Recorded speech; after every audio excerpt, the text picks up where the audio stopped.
Sir Jay, thank you dito ha. Yes. Katabi mo na nga kami, nila yung ubas sa labas. Ma'am, nasa labas yung kwan. Sunod naman yung ano yung Timba. saka yung mga karni. Ayun, sabi. Sige, pag-pray natin. Kala ko ko rin, na sila sila. Kasama pala dapat. Oo, di ba? Kasi package din. Mag-isip ka lang. Kapal mo mukha ng magtigil. Too much. Ito maging pamamilo. What? Neo, where's Neo? Outside that way. Outside the room. What happened? Hello. That's his problem. Not the problem. Right. Ay, this is fine.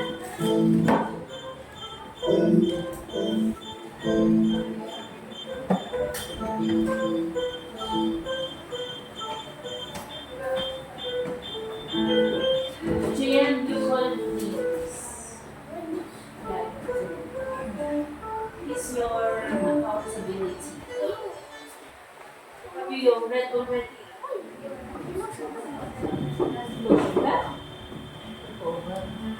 Ay, nasunburn ka man.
Where's Nemo? Nasa labas daw ng gate.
Come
here, Mimi. Let's sit.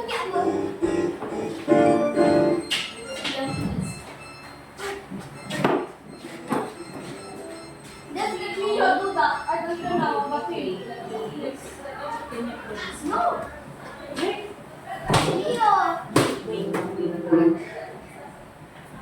Video? Come on, I will talk to you.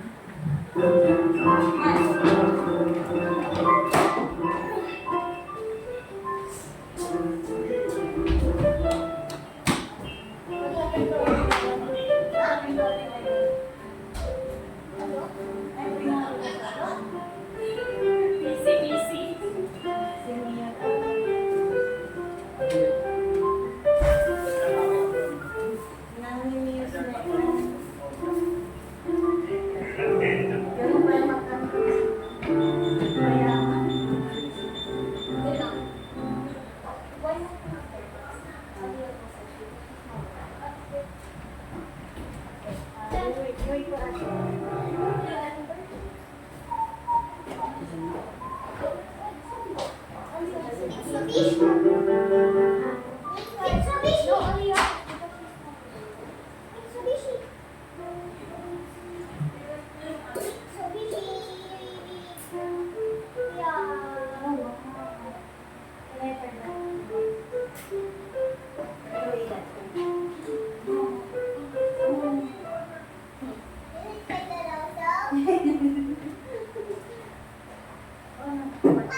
Okay. Alright, all you settle down now, we're going to start. Finish na all the food. Okay, good evening. Last one for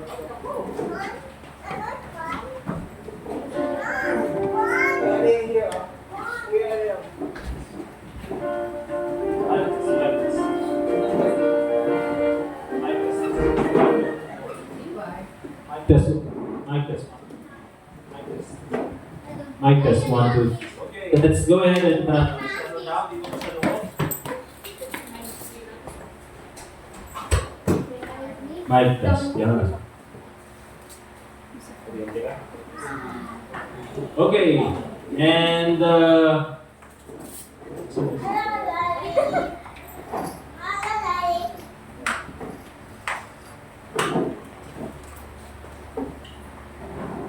may kayo. Malapas na rin alas 2. Or before alas 2.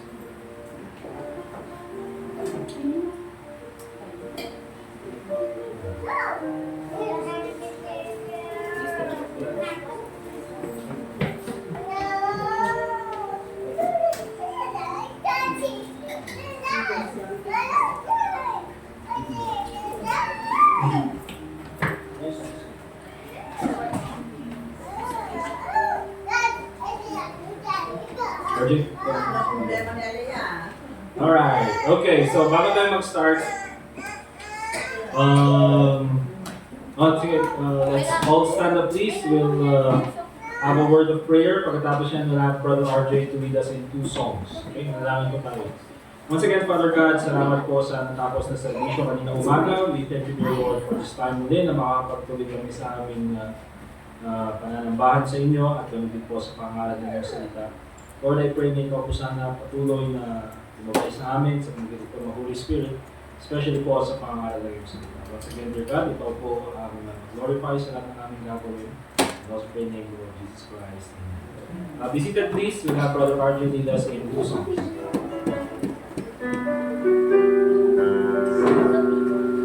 Page 248 po mga kapatid, Now I Belong to Jesus. Page 248.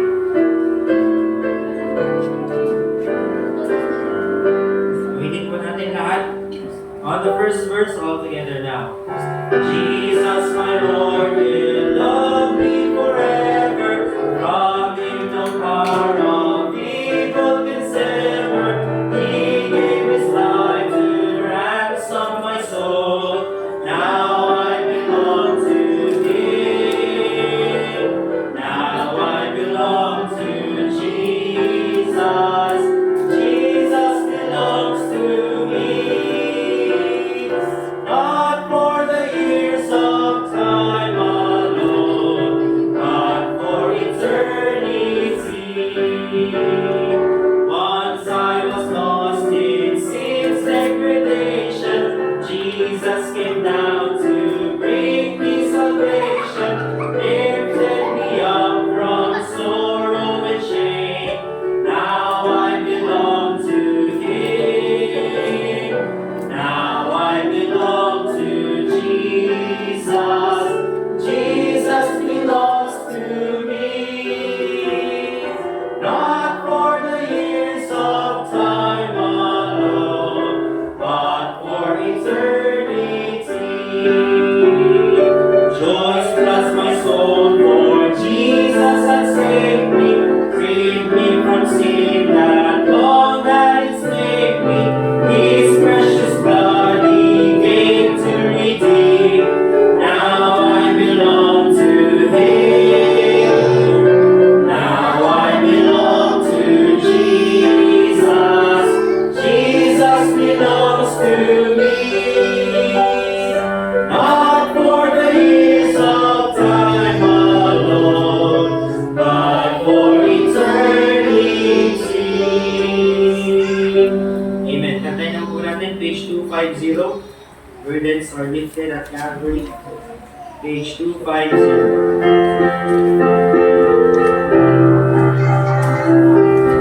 On the first verse, all together now. Days are filled with sorrow and care. Hearts are lonely and drear. Burdens are lifted at Calvary. Jesus is very near. Burdens are lifted at Calvary. Calvary.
po mga kapatid, Romans chapter 13. Thank you Brother RJ sa pag-lead sa singing, Brother Dustin. Thank you din sa special number mo kanina. Dinamay mo kami. Romans chapter 13. And basahin po natin from verse 1 to verse 7.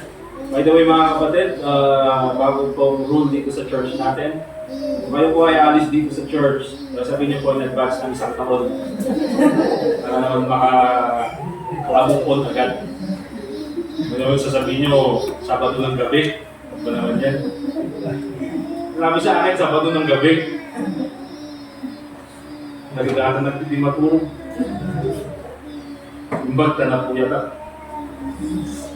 Romans chapter 2, tapos pag-reading ko din pang bako na last kasi sumunod siya panunod ko. Patagilig pa yun. Alright. Anyway, Romans chapter 13 verse 1 to 7. Nasabi ng Bible, let every soul be subject unto the higher powers, for there is no power but of God. The powers that we are ordained of God. Whosoever therefore resisteth the power, resisteth the ordinance of God. And they that resist shall receive to themselves damnation. For rulers are not a terror to good works, but to evil. Wilt thou then not be afraid of the power? Do that which is good, and thou shalt have praise of the same. For he is the minister of God to thee for good. But if thou do that which is evil, be afraid, for he beareth not the sword in vain. For he is the minister of God, a revenger to execute wrath upon him that doeth evil. Wherefore ye must needs be subject, not only for wrath, but also for conscience sake. For this cause pay tribute also, for they are God's ministers, attending continually upon this very thing. Render therefore to all their dues, tribute to whom tribute is due, custom to whom custom, fear to whom fear, honor to whom honor. Ang title po ng ating pag-aaral mga kapatid is How Filipino Christians Should Respond to the Current State of Philippine Politics. Okay? Paano tayo bilang mga Kristiyano, mga Pilipinong Kristiyano, paano tayo magre-respond sa kung anong nangyayari politically dito sa ating bansa. Huwag yun ang problemahin yung Donald Trump. Layo-layo sa atin eh. Nakaka-apekto nga, pero well, based dun sa mga nangyayari sa panahon natin, how should we react? I mean, sabi nga nila, yung mga nakarang araw daw, yung mga Filipino unfriend day. Dahil nga, ang dami daw mga Pilipino, in-unfriend nila yung kanilang mga kaibigan, kamag-anak, dahil daw doon sa kanilang political stance. And you know what, maraming Kristiyano din, ang nag-unfriend at in-unfriend dahil sa kanilang mga political stance. Yung mga kakilalang preacher or kakilalang pastor na trinete ng kanyang kaibigang pastor na Baptist din, kasi sinabi niya na kung hindi daw siya magpo-pro dito sa kabila, ay huwag na lang silang maging friends sa Facebook. So anong sabi niya? O sige, unfriend mo ako, hindi ka naman pala tunay na kaibigan eh. Diba? Bakit? Kung mag-unfriend ka ng kapwa Kristiyano dahil lang doon? But anyway mga kapatid, so how should we respond mga kapatid? But let's go ahead and take a look at some points before we continue on. And now, hindi ako mag-pretend na alam ko yung mga international law or ang alam ko lang mga kapatid is kung ano yung mga facts na nabasa ko from different news agencies and from sa anong nakita ko sa news, okay? So unang-una mga kapatid, I believe that us Filipino Christians should recognize God's sovereignty over authorities or God's sovereignty over our government, okay? Ang ibig sabihin niyan, tayo dapat, kailangan kilalanin natin na may mas mataas kaysa sa ating gobyerno. At yun ay walang iba kundi ang ating Panginoon. Dahil nga ang sabi ng Bible, siya naman ang nagtatatag ng gobyerno. Okay, siya ang naglalagay ng mga hari, siya ang nagtatanggal ng mga hari, siya rin ang naglalagay ng mga presidente. Ibig sabihin mga kapatid, lahat ng mga presidente dumaan dito sa ating lugar, corrupt man o hindi, ay may rason kung bakit hinayaan ng Panginoon na siya ang mamuno dito sa ating bansa. Okay? So we need to recognize that. Kaya ang sabi sa Romans 13 verse 1, yung binasa natin kanina, let every soul, ibig sabihin lahat tayo, kasali na ang mga Kristiyano, be subject unto the higher powers. Kailangan alam natin na magpasakop sa mga higher powers na yan, yung mga authority. Okay? Kaya nga po, kahit na barangay tanod man yan, dahil siya yung nandun sa authority na ibinigay sa kanya ng Panginoon, eh kailangan natin magpasakop dyan sa authority na yan. Okay? Sabi ng Bible, for there is no power but of God. Ibig sabihin mga kapatid, yung authority nila nandyan ay galing sa Panginoon. The powers that be are ordained of God. Yung mga taong nandyan sa gobyerno, o yung mga taong namumuno sa atin, ay itinakda ng Panginoon. Okay? And titignan po natin later on. Na unang-una mga kapatid, sasabihin natin, ibig sabihin ba na kapag yung isang tao na linagay ng Panginoon bilang presidente ay naging masama, ay ibig sabihin ba masama rin ng Panginoon? Hindi po mga kapatid, dahil hindi po choice ng Panginoon na ang isang tao ay maging masama. Okay? Choice pa rin po yun ng tao. Okay? Hindi natin pwedeng sabihin na uy, gumawa ako ng kasalanan. Nagay kasi ako ng Panginoon sa sitwasyon na ito, kaya ako ay nahulog sa kasalanan. Tulad nga po ng lesson natin last Sunday doon sa James chapter 1, di ba, na ang temptation ay galing kay Satanas, and then yung lust natin, yung ating human nature, yun yung nag-act upon the lust. Okay? So, the Bible reminds us mga kapatid that all authority is established by God. And human leaders, probably they will falter, sila ay gagawa ng I would say, no kasamaan or corruption.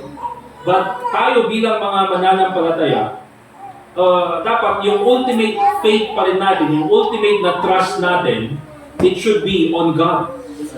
Kaya ang sabi ng Bible, it is better to trust in the Lord than to put confidence in men. It is better to trust in the Lord than to put confidence in princes. Okay, yung mga prince na yun, mga kapatid, is yung mga political leaders. So, maraming Kristiyano ngayon, mga kapatid, is either Duterte or Bongbong Marcos.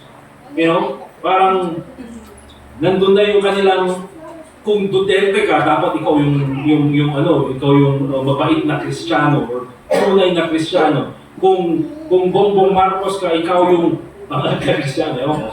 Yung tunay na Kristiyano, yun din yung sasabihin nila sa kabila. Kung Duterte ka, ikaw yung Kristiyano na umaayon dun sa mga ginawang kasamaan ni Duterte.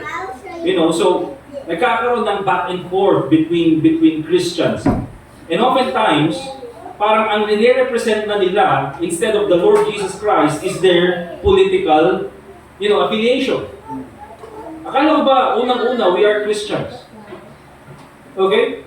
So dapat tayo mga kapatid, we should put our confidence on God dahil siya naman yung naglagay ng mga tao dyan. Okay?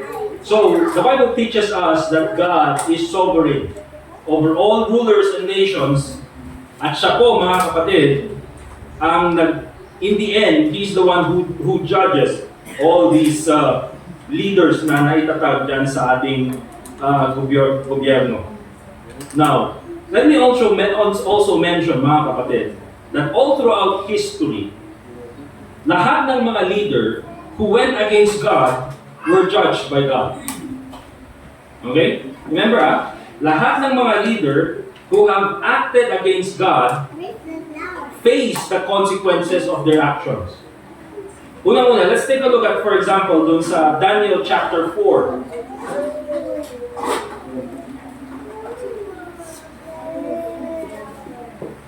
Daniel chapter 4.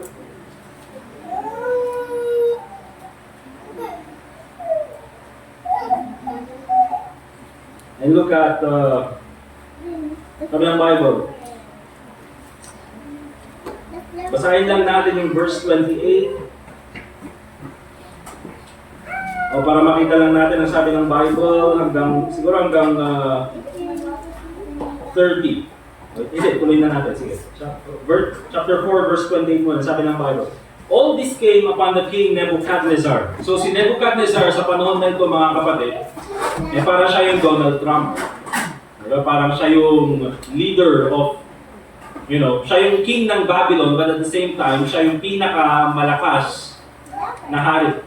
Kasi nga, Babylon yung pinakamalakas. So, at the end of 12 months, he walked in the palace of the kingdom of Babylon. The king spake and said, "Is not this great Babylon that I have built for the house of the kingdom by the might of my power and for the honor of my majesty?" Di ba ito ang Babylon na aking itinatag? At ito ay naitatag dahil sa aking lakas, dahil sa aking kagalingan. While the word was in the king's mouth, habang sinasabi niya, there fell a voice from heaven saying, "O King Nebuchadnezzar, to thee it is spoken, the kingdom is departed from thee." So habang sinasabi niya yun, mga kapatid, ang Panginoon mismo, siya na ang nagtanggal sa kaharian kay Nebuchadnezzar. At hindi lang yan ang tinanggal ng Panginoon kay Nebuchadnezzar, not only the kingdom, but even yung kanyang sanity, yung kanyang pag-iisip. Kaya anong naging consequence nito, mga kapatid? Siya talaga ay ibinaba ng Panginoon dahil nagmayabang siya. Sa verse 32, "And they shall drive thee from men, and thy dwelling shall be with the beasts of the field." Ikaw ay parang magiging hayop.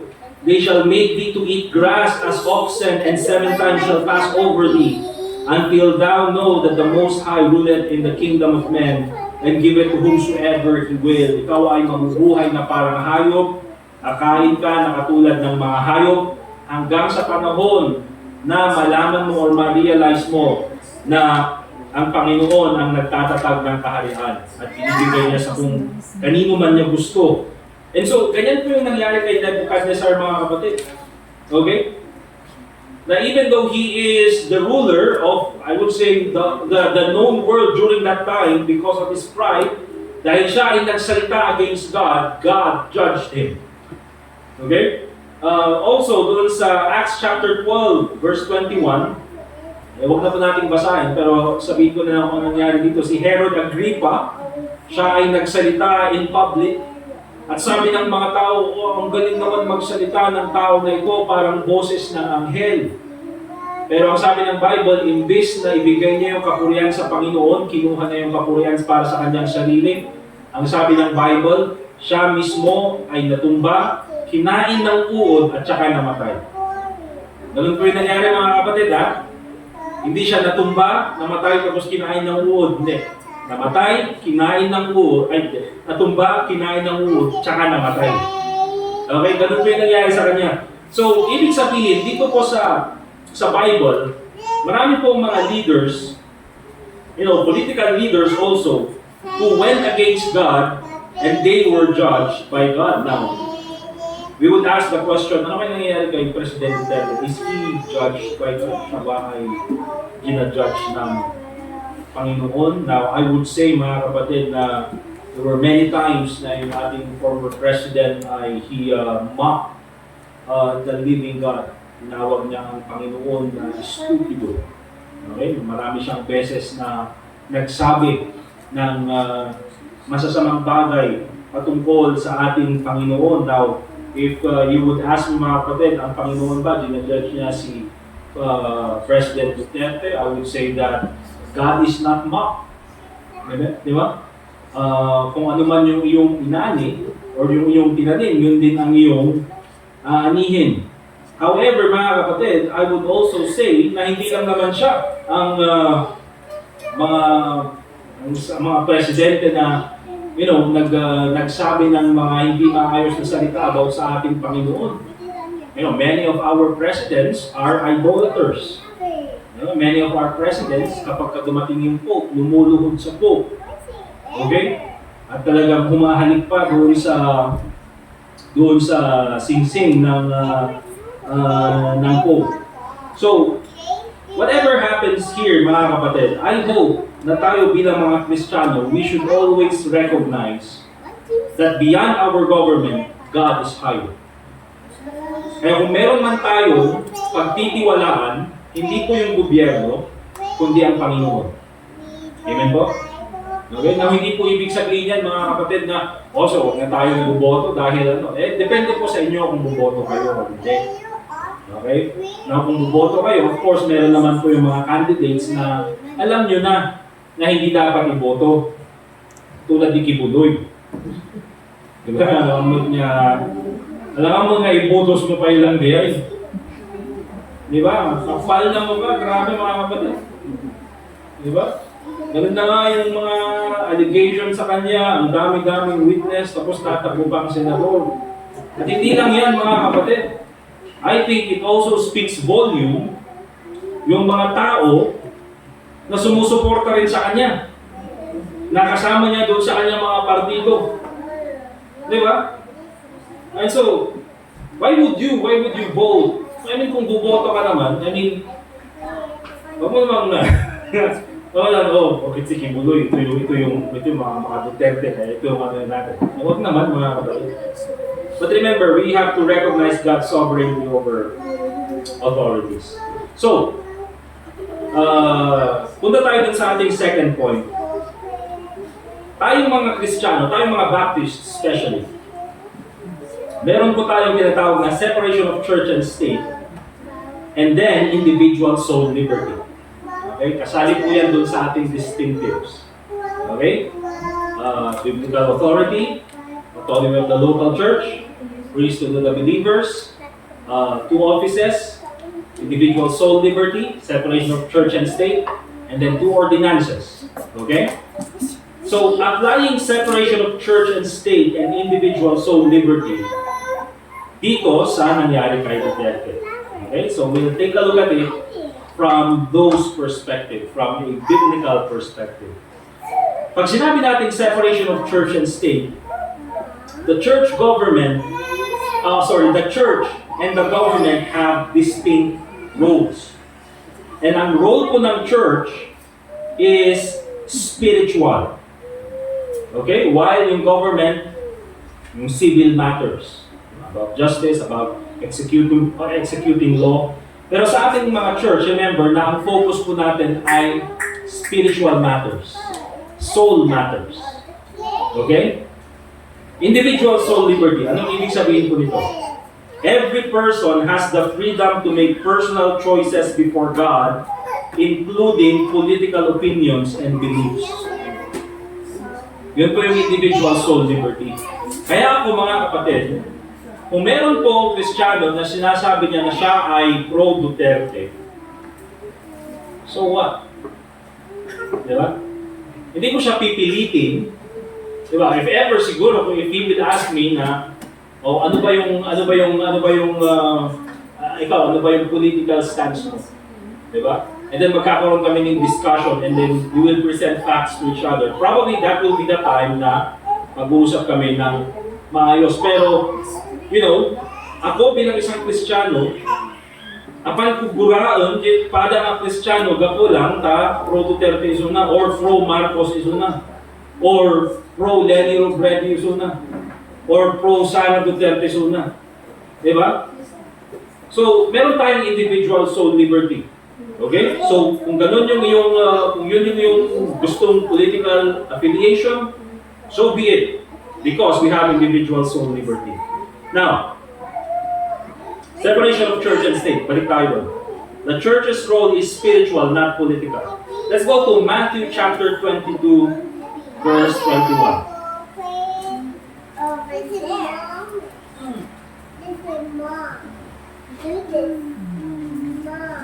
Matthew chapter 22, verse 21.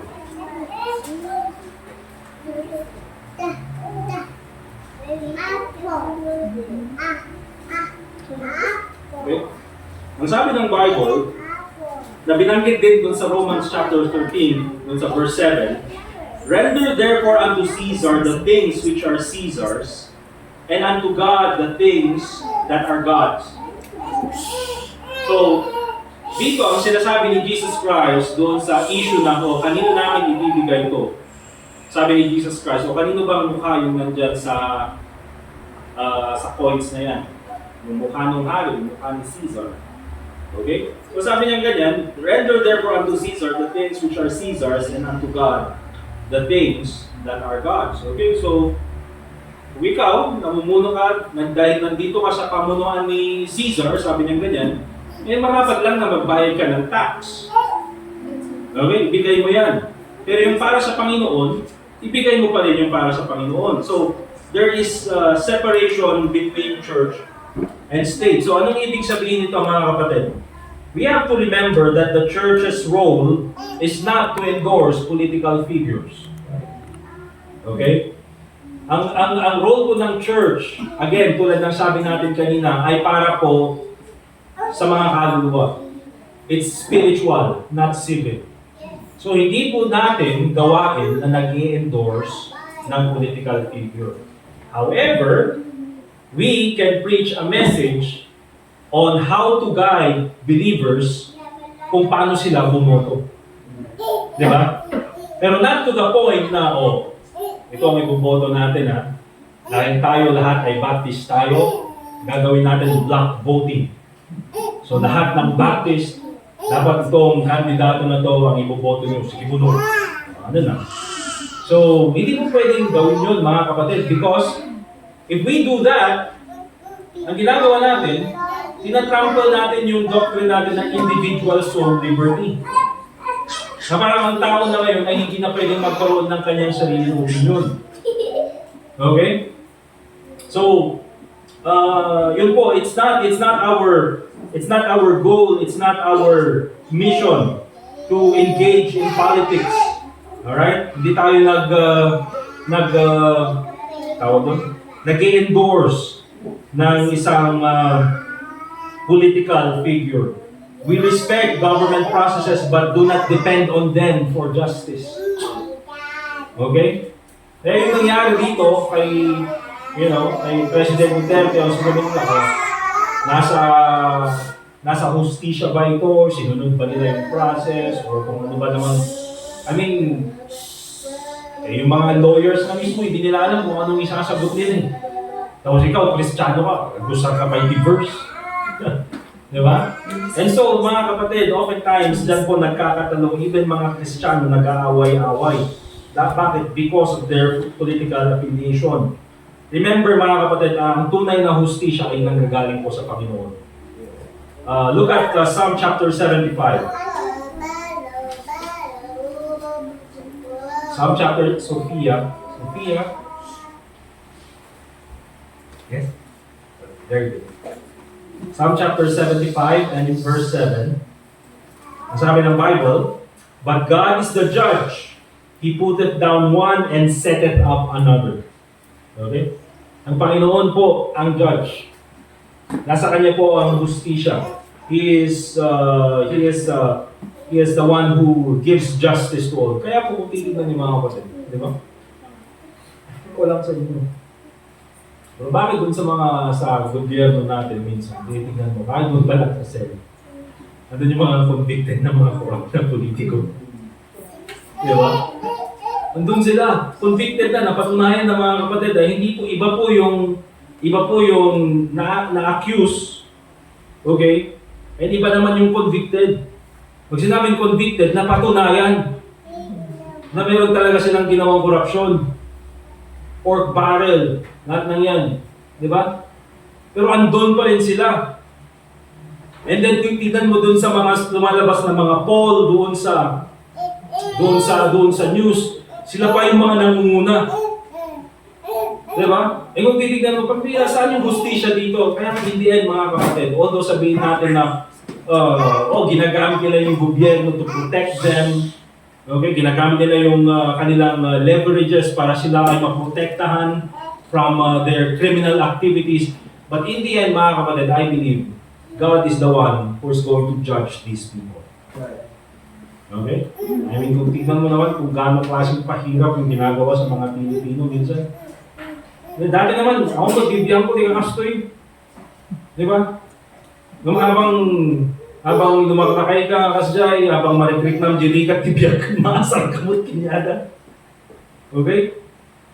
So, that's it mga kapatid. Remember, dito po sa ating pulpit especially, we should focus on biblical truth, not political opinions.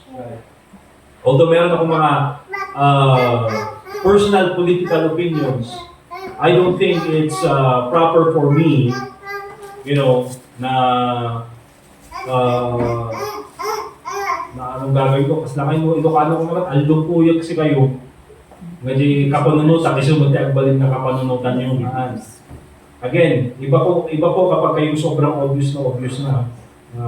Baka dapat Kristiyano ko, bait talaga mag-ibuloy mo yun. Boto nga natin. Yun, pagsabihan yun. Okay? Obvious na nga eh. Alright. Individual soul liberty. Respecting different political opinions. Okay? Again, tulad ng sabi ko, isang example is yung kay Kibuloy. I'll give you another example. For instance, meron isang Kristiyano who supports a candidate campaigning for same-sex marriage. Okay? Isang Kristiyano who is supporting a candidate who is campaigning for, anong tawag doon? Yung pagtuturo ng mga sensual stuff sa mga bata. Okay? Yung mga kandidato who is campaigning for mga LGBT rights na mga ganyan. Of course, those are obvious, mga kapatid. And I think if you're listening to the preaching of the Word of God, it is logical for you not to promote or not to support those kinds of politicians. Okay? Now, would we say, paano yung ganitong politiko? Kaya nga po meron tayong individual soul liberty. Romans chapter 14 verse 5.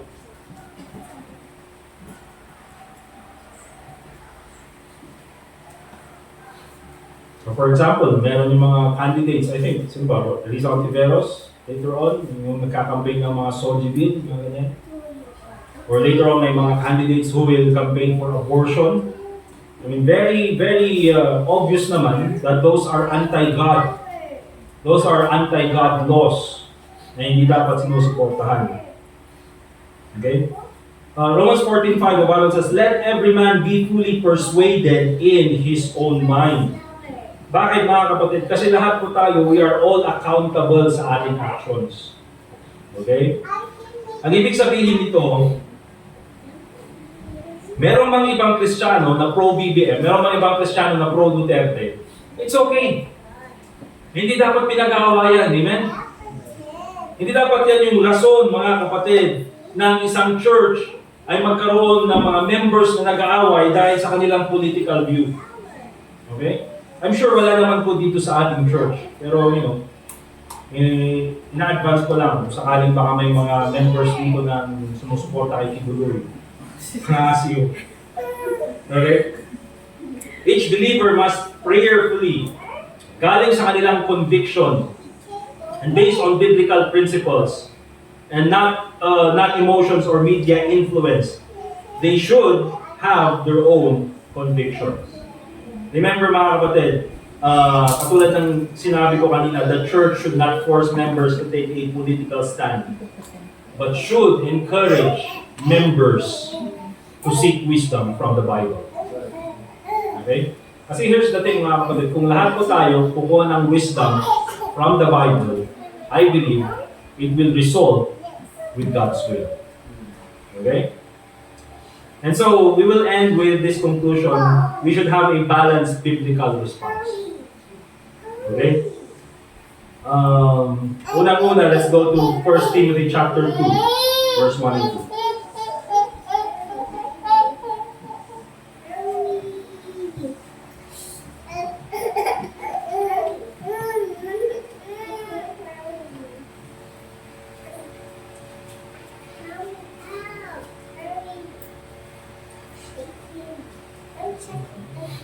In 1 Timothy chapter 2, verse 1 and 2, the Bible says, sabi ni Pablo, "I exhort therefore that first of all, supplications, prayers, intercessions, and giving of thanks be made for all men."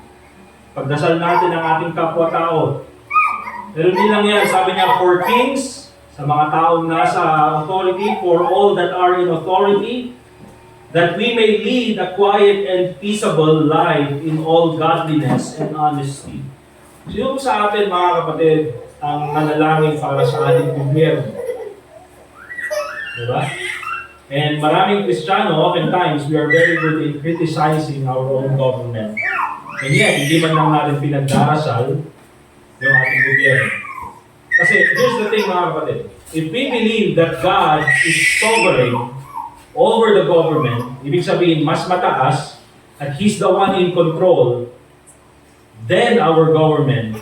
Ibig sabihin, mga kapatid, if we pray for them, yan ang ibig sabihin yan, that God's will be the one na ipapatupad ng mga tao na ito. But oftentimes, ang ginagawa natin is we criticize but we don't even pray for people in authority. Okay? So, it's very important for us bilang mga Kristiyano. What should be our biblical response? It's very important for us to pray for our leaders. Okay? Kaya nga po yan yung sinabi ni Apostle Paul. Remember that during this time, na binanggit ito ni Paul kay Timothy, yung mga leaders dito sa Roman government during that time were persecutors of Christians. Okay? Pinapapatay nila yung mga Kristiyano. Pero sabi pa rin ni Apostle Paul, pagdasal pa rin. Okay? Na sana mabago yung isip nila. Na sana gawin nila yung tama. Kasi nga sa Romans chapter 13, yun naman talaga yung purpose nila. Na dapat gawin nila yung tama. They should be terror unto good works. Okay? So ipag-pray natin, mga kapatid, na sana yung gobyerno natin o mga tao nasa authority, they will make the right decisions. Okay? From the president, or even yung vice president, or kahit po yung mga nasa senado, ipag-pray nyo sila. Ano yung pag-pray natin? Una-una, let's pray for their salvation. Yeah? Ipag-pray yung mga kaligtasan ng mga taong nandoon. And of course, wisdom. Na gawin nila yung kalooban ng Panginoon. And also, mga kapatid, what should be our response? A balanced biblical response. Not only commit to prayer, but remember this, mga kapatid. Tayo po ay mga dual citizens. Amen? We should embrace our dual citizenship or dual citizenship. Okay? Sabi ng Bible in Philippians chapter 3 and in verse 20.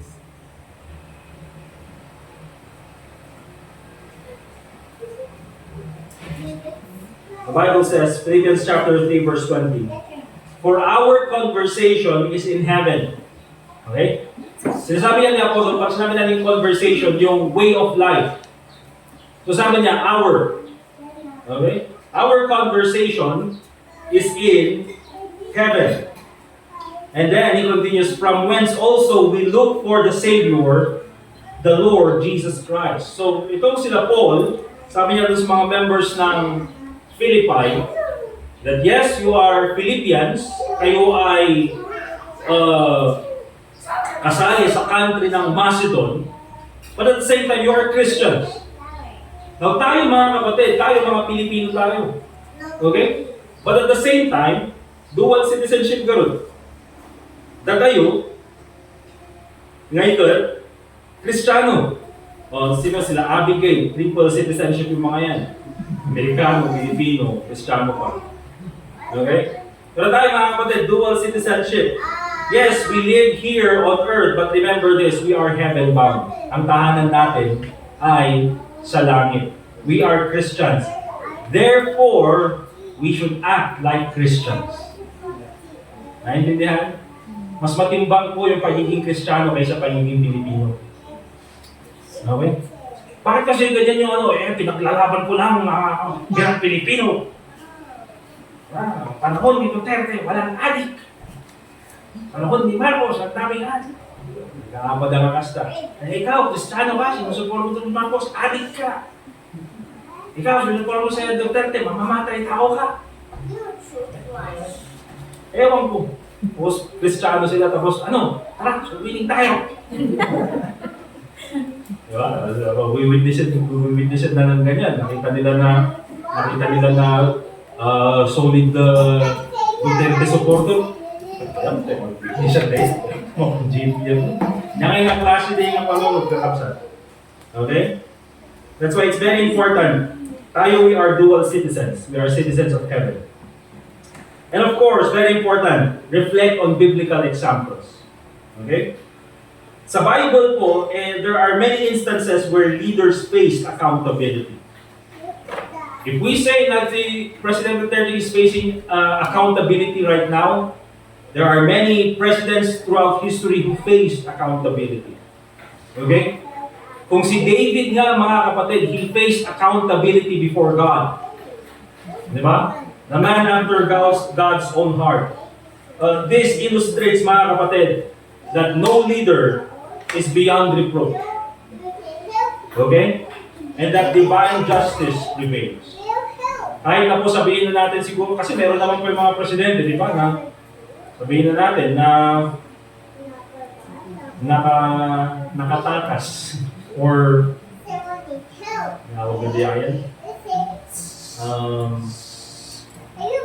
hindi sila nabigyan ng karampatan na hustisya or they were not judged correctly. Okay, may kasalanan pero binigyan ng pardon. Or dahil presidente, meron siyang ang tawag doon? Exception ba tawag doon? O immunity. O meron siyang immunity doon sa kanyang mga past decisions. But still, at the same time, meron po tayong tinatawag na divine justice. Remember this. Marami pong mga political figures na dami na ng kasalanan ginawa. Pero they were not judged by man. But remember this, the ultimate judgment is the lake of fire. Okay? Hindi man sila mga kapatid, ginudge ng tao, but God will judge them. And lastly mga kapatid, I believe it's very important for us, mga Christians, to promote peace and unity. Ephesians chapter 4 verse 3, let me end with this verse. Ang sabi ng Bible, endeavor to keep the unity of the Spirit in the bond of peace. Endeavor. Pag sinabi natin endeavor, put some effort into it. Okay? Pagtrabahuan. Yung ibig sabihin ng endeavor, ikarigatan. At sa loob ng church, mga kapatid, ikarigatan, titunggal mo sa Kristiyano, nagkaroon ti peace and unity. Agrugidya ti pastor, ingga nakadali dyan miyembro. Tagalog din karigatan. Pinagsusumikapan. Nagsabali din yan, ikarigatan. Basta negative. Pinagsumikapan, positive, parang nagsumikapan. Diba? Pinagsusumikapan ng bawat Kristiyano sa loob ng church na magkaroon sana ng unity because we are the church. And then, suddenly, i-divide lang ng political affiliation or political view. I don't think that's nice, mga kapatid. Diba? So I believe that for us, we should promote peace and unity. Endeavor to keep the unity of the Spirit in the bond of peace. Kahit po may mga different political views, remember this mga kapatid, our calling is to be peacemaker. Okay? Striving for unity within the body of Christ. And hindi lang yan kahit po sa mga kapwa nating Kristiyano, even outside the church. Okay? Hindi po maganda mga kapatid na isang church. Okay, kailan din yung church yun? Pro Marcos na kami. May tabing manaw kayo dyan. Gawin di pastor, pro Duterte. I mean, hindi po, I don't think it's logical. And at the same time, I don't think it makes sense to do those things. So, tayo bilang mga Kristiyano, we have to look at this in a biblical perspective. Amen? Let us pray. Dear God, Heavenly Father, once again, we thank you for this time na kami po ay nakapag-aaral ng iyong salita. Thank you for the reminder. Thank you, dear Lord, na meron po ang iyong salita na nagbibigay sa amin ng tamang kaisipan sa mga nangyayari po sa aming paligid, whether it be sa mga political views or even in the changing political stance ng Philippines during this time. Lord, I pray na ikaw po sana ang patuloy na magbigay ng wisdom sa mga taong nasa nauukulan. Give them wisdom, dear Lord, at nawa po ay gawin nila ang iyong kalooban. At ganoon din po, Panginoon, na pinagdarasal po namin ang kanilang kaligtasan. Sana po, Panginoon, ikaw po ay kanilang makilala bilang tagapagligtas. So I pray, Lord, na ikaw po sana ang bigyan ng kalwalhatian, hindi lang po sa aming church, but also even po sa aming bansa, Panginoon.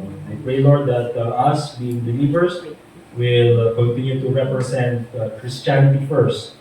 And hindi po namin hayaan na ang aming mga magkakaibang mga political views ay maging rason para po kami ay magkaroon ng division, not only in our church, but also even in the Christian community.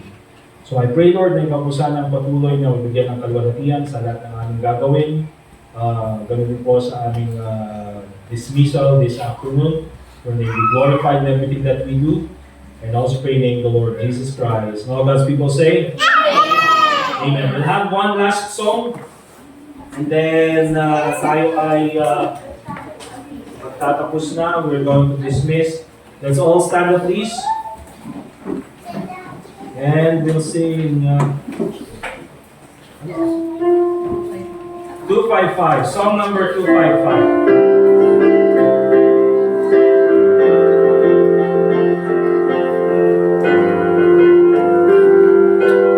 Alright, all together on the first stanza.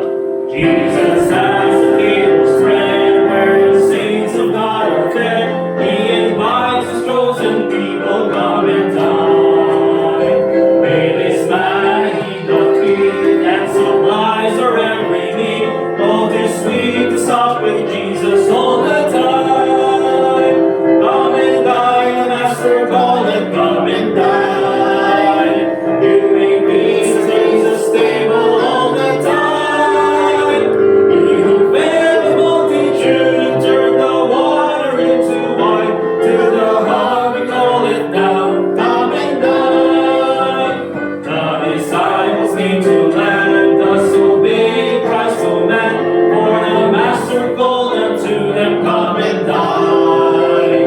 There they found their heart's desire, bread and fish upon the fire. Thus he satisfies the hungry every time. Come and dine, the Master calleth, come and dine. You make peace at Jesus' table all the time. He who fed the multitude turned the water into wine. To the hungry calleth now, come and dine. Soon the Lamb will take his bride to be ever at his side. All the hosts of heaven will assemble meet. Oh, to be a glorious sight, all the saints in spotless white, and with Jesus they will feast eternally. Come and dine, the Master calleth, come and dine. You may feast at Jesus' table all the time. He who fed the multitude turned the water into wine. To the hungry calleth now, come and dine.